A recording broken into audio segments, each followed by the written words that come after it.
हे मनुष्य जन्म सुद्धा एक हिऱ्यासारखा आहे. महत्व जाणलं तर ते हिरा आहे, नाही जाणलं तर पाषाण आहे.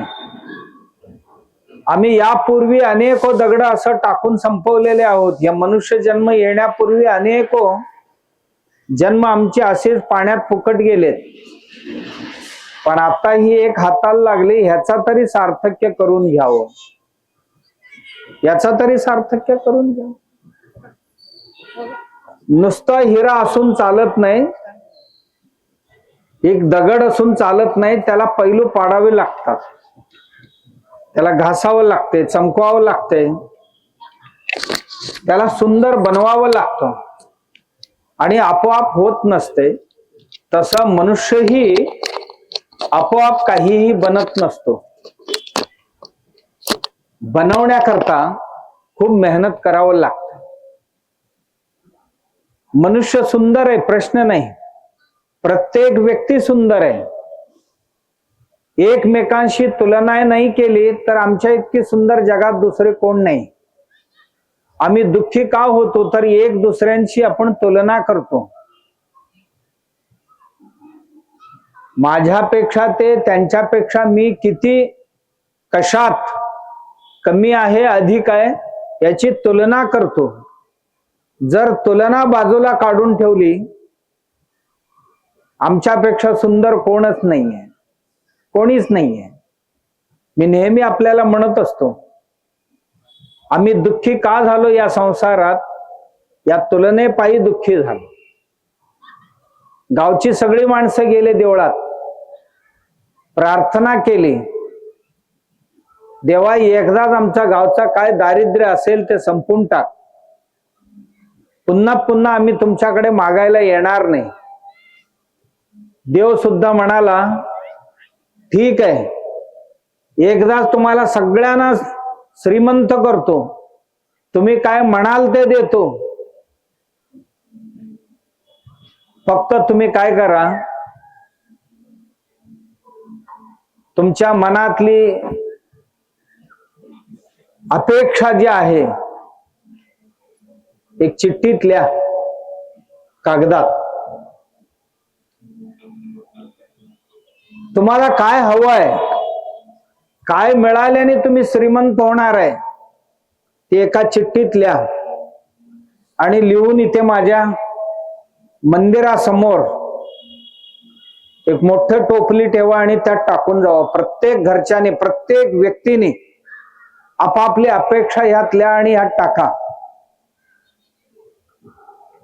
पण एकदाच चान्स आहे, तुम्हाला जे काय हवंय बस परत परत नाही मिळणार, यात टाकून घ्या काय असेल ते. घरी गेले, ताबडतोब धावून मुलांना पाठवले, पेन आणि वही घेऊन या. कोण एक कागद संपवले, कोण 2 कागद संपवले, कारण जेवढा लिहाल तेवढा देणार आहे देव. पण देवाने सांगितले होते की अर्धा तासाची वेळ आहे, अर्धा तासात काय लिहायचं लिहा, काय मागायचं मागा, पण या बुट्टीत टाका आणि देवळातनं घरी जाईपर्यंत त्या सगळ्या वस्तू तुमच्या घरात उपस्थित असतील. तुम्ही जे जे लिहिलं आहे त्या सर्व वस्तू तुम्ही घरी जाईपर्यंत घरात उपस्थित असतील. अख्ख्या गावाने चिठ्ठी लिहिली, टोपलीत टाकले. काय आश्चर्य, घरी जाईपर्यंत जे जे लिहिलेले होते चिठ्ठीत त्या सर्वही त्यांच्या घरात उपस्थित होते. गाव खुश व्हायला पाहिजे होतं, आनंदी व्हायला पाहिजे होता, पण एकाचाही चेहऱ्यावर आनंद नव्हता. का? कोणाच्या घरासमोर मर्सिडीज उभी आहे आणि कोणाच्या घरासमोर आडी उभा आहे आणि कोणाच्या घरासमोर अजून लँड क्रुझर उभी आहे, अजून कोणाच्या घरासमोर आणखीन कुठलं तरी MG ची गाडी उभी आहे. कोणाचं घर चांदीचं झालंय, कोणाचं घर सोन्याचं झालंय, कोणाच्या घरातली भांडी जे जे म्हटले होते त्या धातूची सर्व तयार झालेले आहेत. एवढं होऊन सुद्धा कोणी नाही सुखी झाले. देव आला मी एवढं सगळी दिली तर आता गाव खुश झालेले असेल म्हणून गावात पाहायला आला आणि प्रत्येक घरात जाऊन विचारलं, तुमच्या म्हणण्याप्रमाणे सर्व मिळाले? देवा, आमच्या म्हणण्याप्रमाणे सर्व मिळाले, पण काय बरं नाही झालं आमचं. देव म्हणाला, का? ते शेजाऱ्यांचं बघा ना. ते बघितलं तर आमचं काहीच नाही त्यात. आमच्यापेक्षा एक गोष्ट त्यांच्यात अधिक आहे. म्हणजे आम्ही गरीब झालो ते फक्त या कारणास्तव कोणाशी तरी तुलना केल्याचा कारण असतं.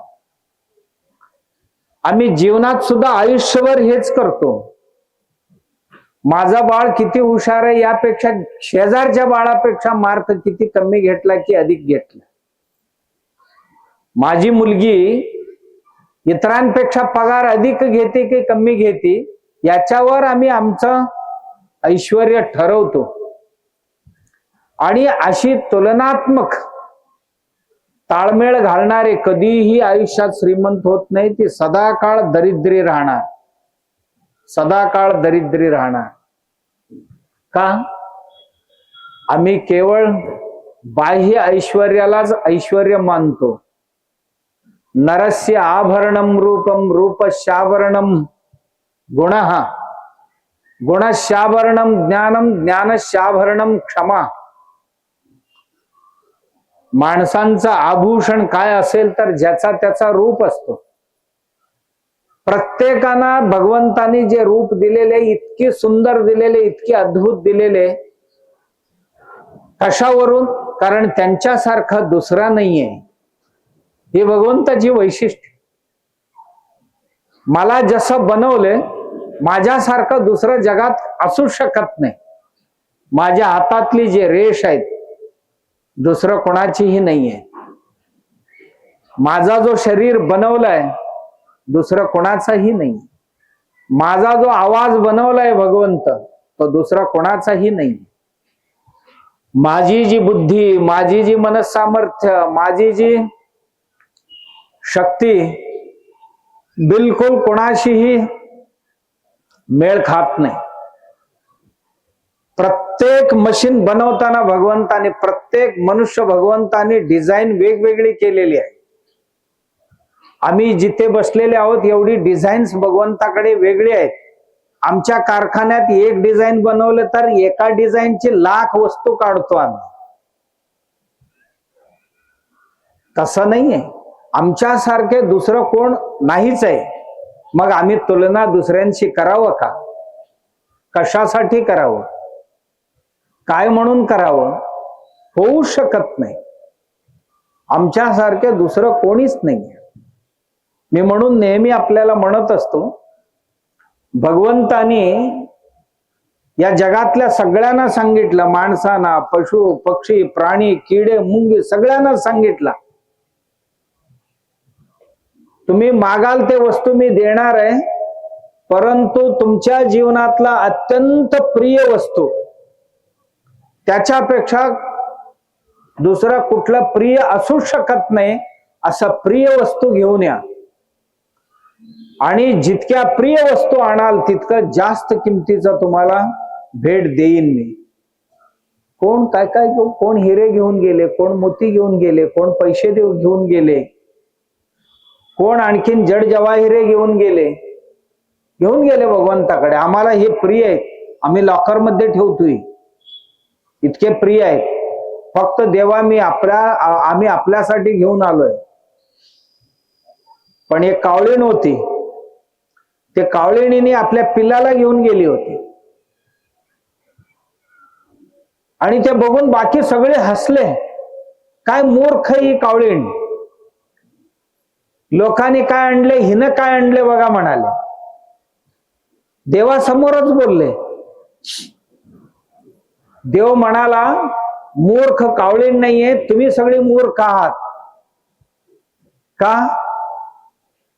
तुमच्या प्रिय वस्तू नाही आणलात तुम्ही. माणसाला प्रिय काय? संपत्तीच आहे. माणसाला घरात कोणतरी आजारी पडले तर ही सगळी व्यक्ती हे सगळे देतील आणि आधी प्राण वाचवतील घरातल्यांची. घरातली माणसं प्रिय आहेत. घरातल्या माणसांमध्ये ही बाळ आपल्याला सर्वात प्रिय असते. मुलगी असो किंवा मुलगा असो, प्रिय असते. त्या बाळाकरता आई बाबा स्वतःचाही प्राण द्यायला तयार असतात. काही करावं, आमचं झालं गेलं, या बाळाला एवढं वाचवा. सर्वात प्रिय असते बाळ, आणि त्या बाळाला आणले हे कावळिणीने. म्हणून सगळ्यात शहाणे कोण असेल तर कावळीण आहे, आणि सगळ्यात मूर्ख कोण असेल तर तुम्ही आहात, असं भगवंत म्हणाले. मी नाही म्हटलं, भगवंत म्हणाले.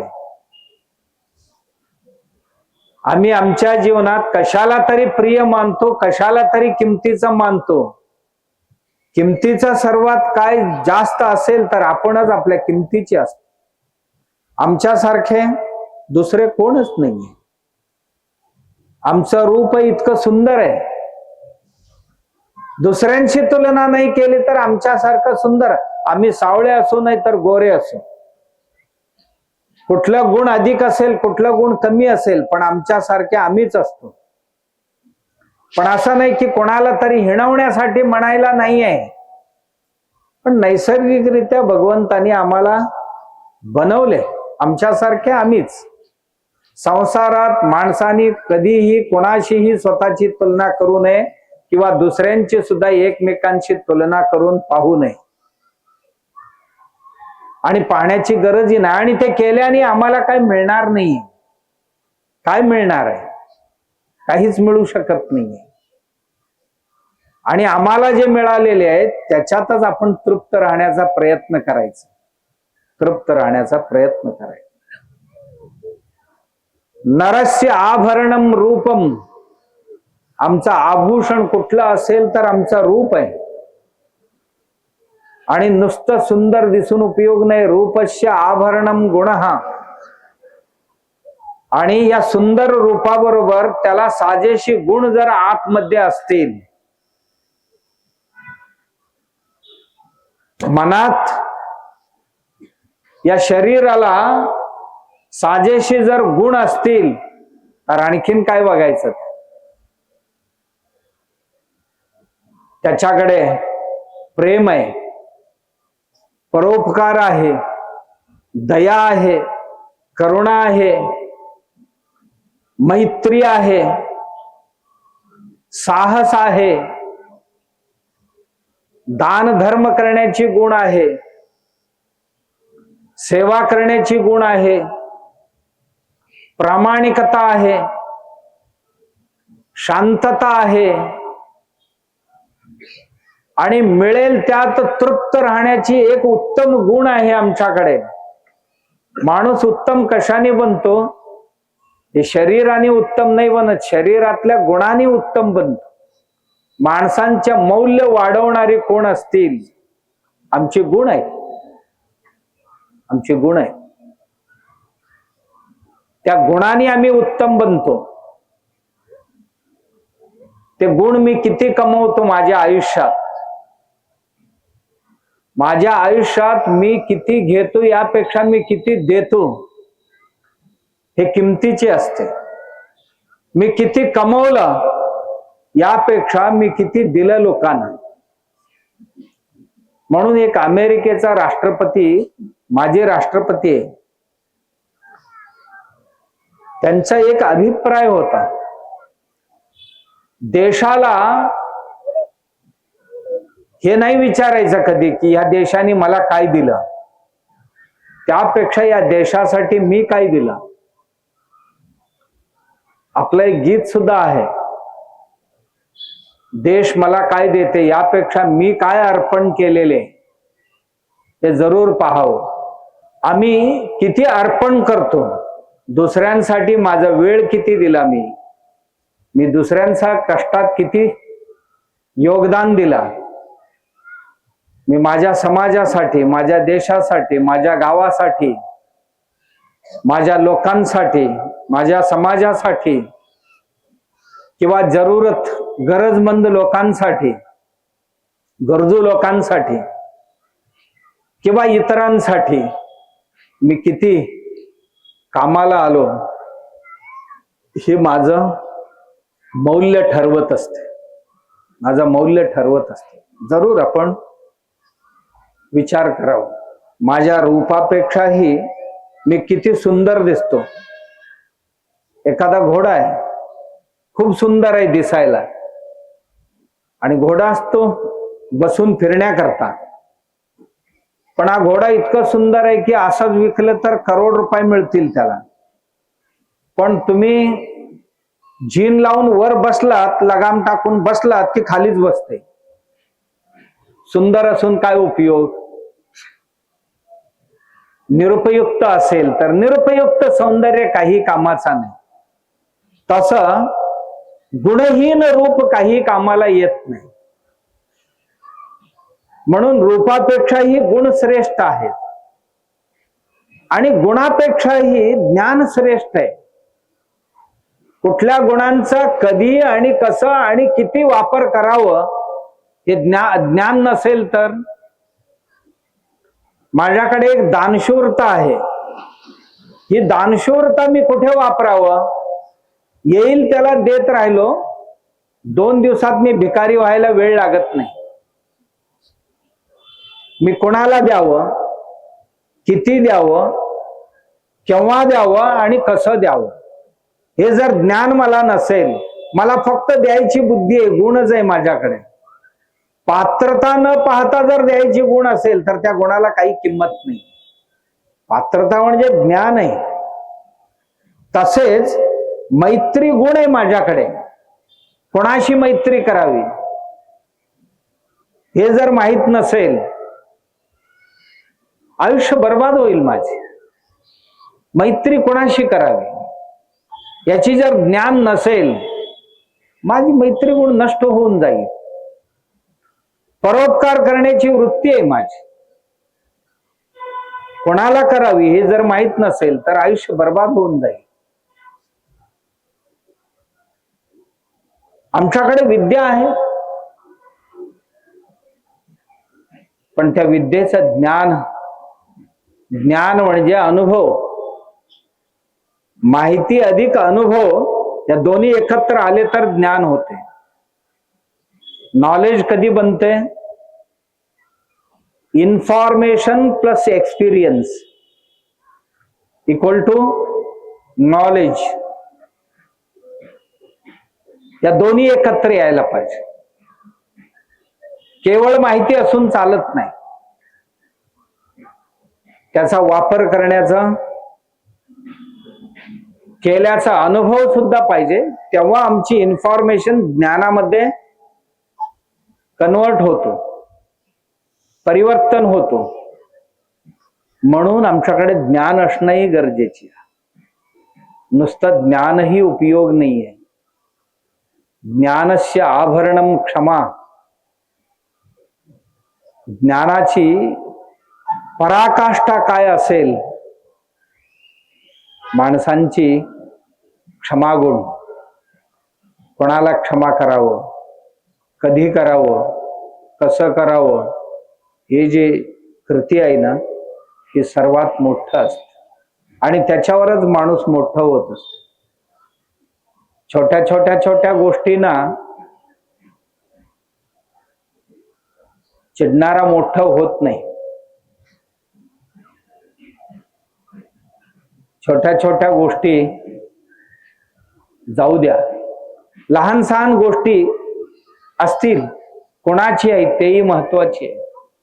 लहान बाळ आहे, त्याची एक लहान गोष्ट आहे, जाऊ द्या जर मी म्हटलं तर नंतर ते मोठं होते. कोणाचं, केव्हा, किती क्षमा करावं याची जाणीव असेल तर ती व्यक्ती जगात सर्वात श्रीमंत असते, खूप मोठी व्यक्ती बनू शकते.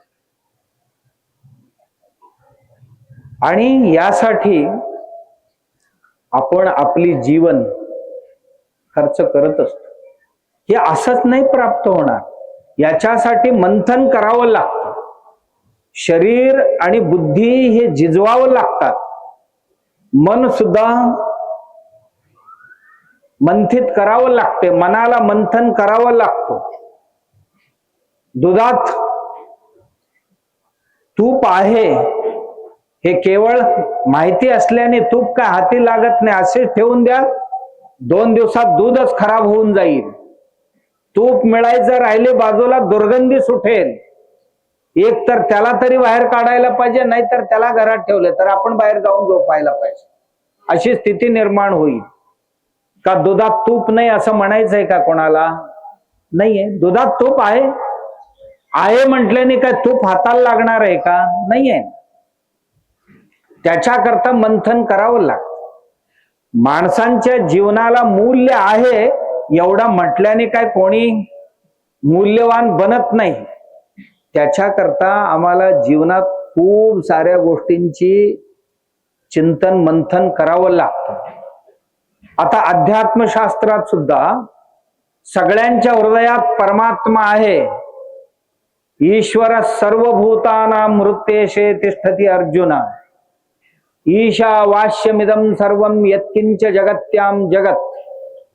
ईश्वर या अणुरेणू तृणकाष्टादी मध्ये सुद्धा भरलेले असं म्हटल्याने काय ईश्वर प्राप्ती होणार आहे? ईश्वरानुभूती मिळणार आहे का आपल्याला? नाही आहे. त्याच्याकरता मला काही चिंतन मंथन करा. तिळात तेल आहे म्हटल्याने तेलाचा जप करून, तिळाचा जप करून काय तेल निघणार आहे का? स्वामीजी महाराज म्हणत होते, परी त्याची जपनाही बोलिला, महावाक्य उपदेश भला, परी त्याची जपन. केवळ जप केल्याने होणार, केवळ जप केल्याने काही मिळत नाही. तिळात तेल आहे, तेल आहे, तेल आहे असं मी म्हणत बसल्याने काय तेल हाताला लागणार आहे? उसाचा कांडी एक हातात घ्यायचा, यात साखर आहे, साखर आहे, साखर आहे असं मी आयुष्यभर म्हणत राहिलो तर साखर मिळेल का मला? नाही. दूध आहे, या दुधात तूप आहे, तूप आहे, तूप आहे, मी आयुष्यभर असा जप करत बसलो तर तूप काय मला मिळणार आहे का? नाही मिळणार. दगड आहे, एक दगड घेतला, म्हणाला ह्यात सोनं आहे, सोनं आहे, सोनं आहे म्हणत बसला तर दगडातनं सोनं निघणार आहे का? नाहीये. ती मंथन प्रक्रिया करावं लागतं. दुधात तूप आहे तर दूध तापवावं लागणार, विरजन लावावं लागेल आणि त्या दहीचं मंथन हळूहळू करावं लागेल.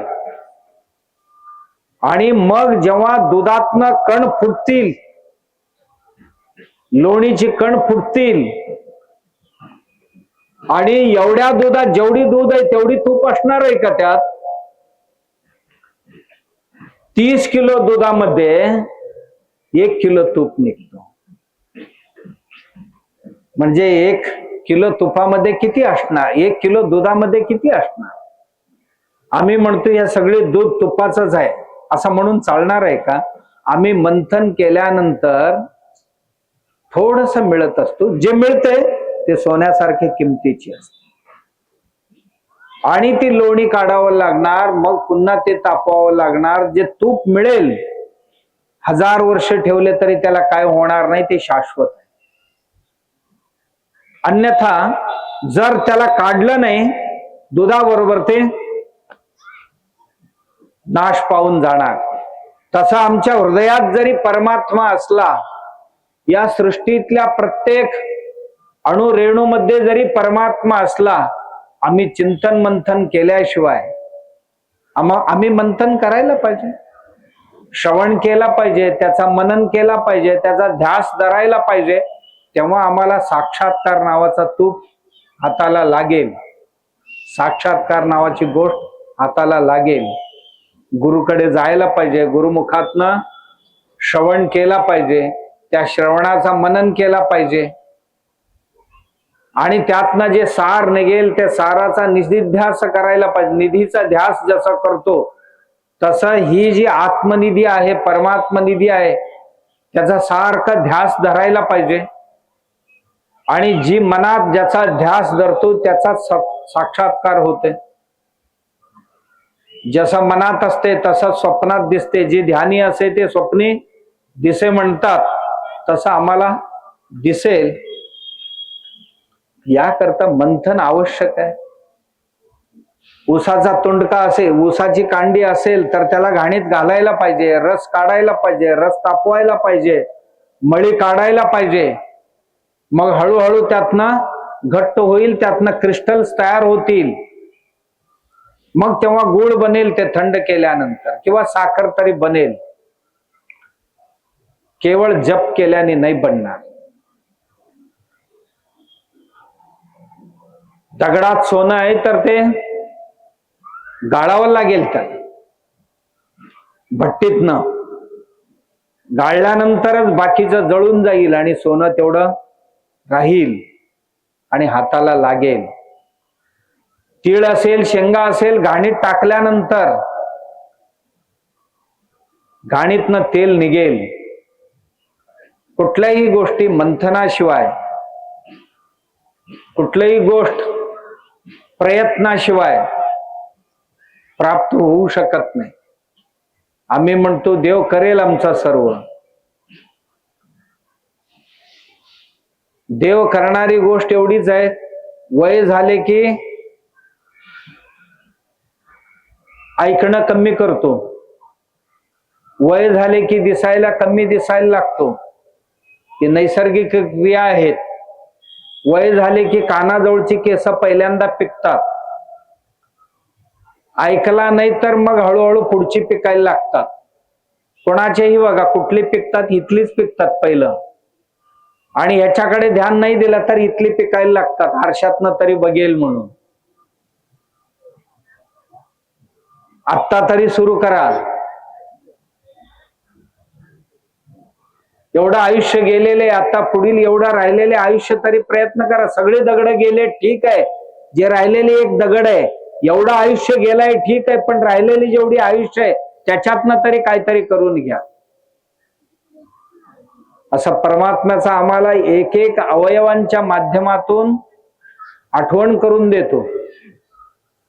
माणूस काय करतो, त्याच्यावर मात करतो.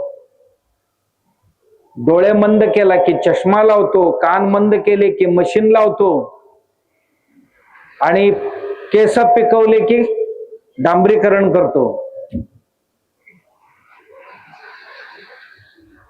नैसर्गिक क्रियेवर मी मात केली असं म्हणतो नाही. आणि हळूहळू कंबर झुकावं लागते, पाठ झुकते तर काठी धरतो मी ताठ आहे म्हणतो. पण बाहेर मी काहीही दाखवेन, पण आतला जो काय आहे वाकलेले ते नाही सरळ होऊ शकत. ते वेळेत जे कार्य मी करणं गरजेचं आहे त्या वेळेला मी केलीच पाहिजे. मनुष्य जन्माची सार्थक्य त्यातच आहे, अन्य कशातही नाही. आम्ही आमची जन्म सार्थक करणं म्हणजे उत्तम स्थितीला नेणं, श्रेष्ठ व्यक्ती बनणं नाही. नाही, साक्षात आत्मा असी, तू साक्षात परमात्मा आहेस असं गुरु आम्हाला सांगतात. साक्षात परमात्मा असी, तू साक्षात परमात्मा आहेस, तर मी ते व्हायला पाहिजे. मी कोण आहे याचा ओळख मला गुरुनी जर करून दिली असतील, तसं बनण्याकरता प्रयास करणं हे आपलं काम आहे. गुरुनी रस्ता दाखवलं, चालायचं कोणी. या रस्त्याने गेला तर तुम्हाला तुमचं इप्सित ठिकाण मिळेल. गुरुनी सांगितले या रस्त्याने जायला, म्हणून मी इथेच बसलो तर जाईन का? नाहीये. मला त्याकरता माझी जी काय उपासना आहेत त्या उपासना मी करत करत करत करत करत एक एक एक एक एक एक पाऊल टाकत मी जेव्हा पुढे जाईन निश्चितच पोचेल. आणि विश्वासाने पाऊल टाकायला पाहिजे, अविश्वासाने नाही.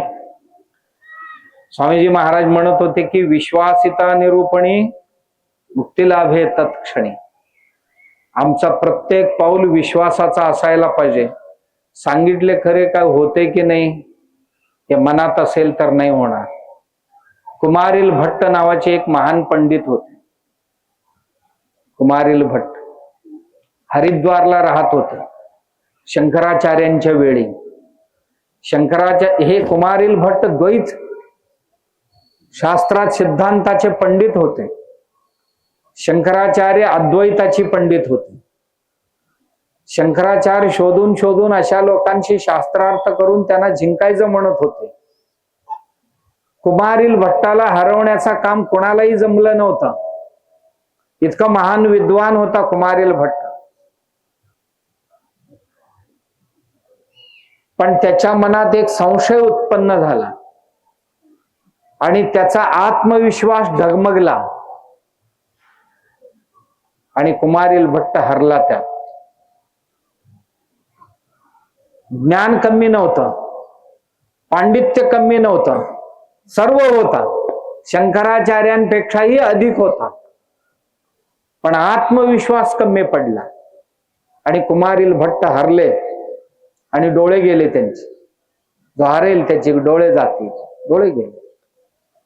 मी हरणार तरी नाही ना असं मनात एकदा छोटीशी शंका निर्माण झाली. आणि छोटीशी शंका एवढी बळावली की बस त्या माणसांचा आत्मविश्वासच संपून टाक.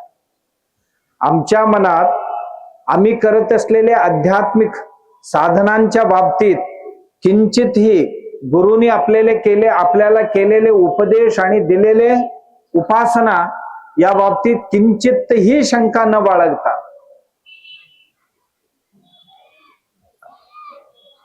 आम्ही अनुसंधान केली, काहीही कमी पडत नाही.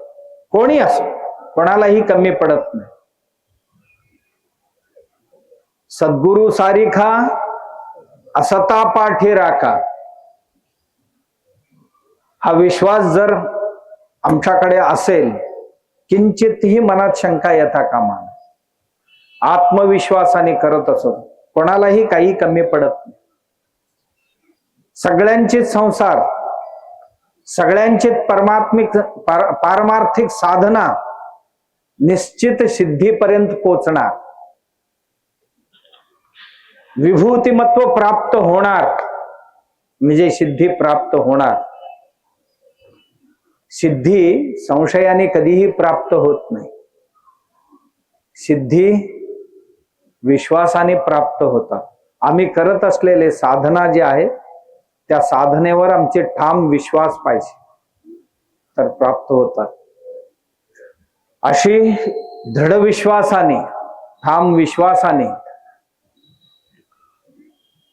श्रवण मनन निधिध्यासन आणि आमची भजन ध्यान धारणा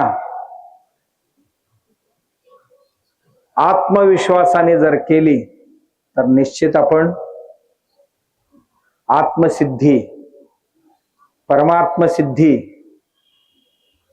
जी आहे त्याची धनी झाल्याशिवाय आम्ही राहू शकत नाही. अशा पद्धतीची धनी बनण्याची आणखीन क्षमता आणि तो आत्मविश्वास वृद्धिंगत होण्याची बळ आपल्याला सद्गुरु भगवंत देवो अशी गुरुचरणी प्रार्थना. राजाधिराज सद्गुरुनाथ सिद्धरामेश्वर.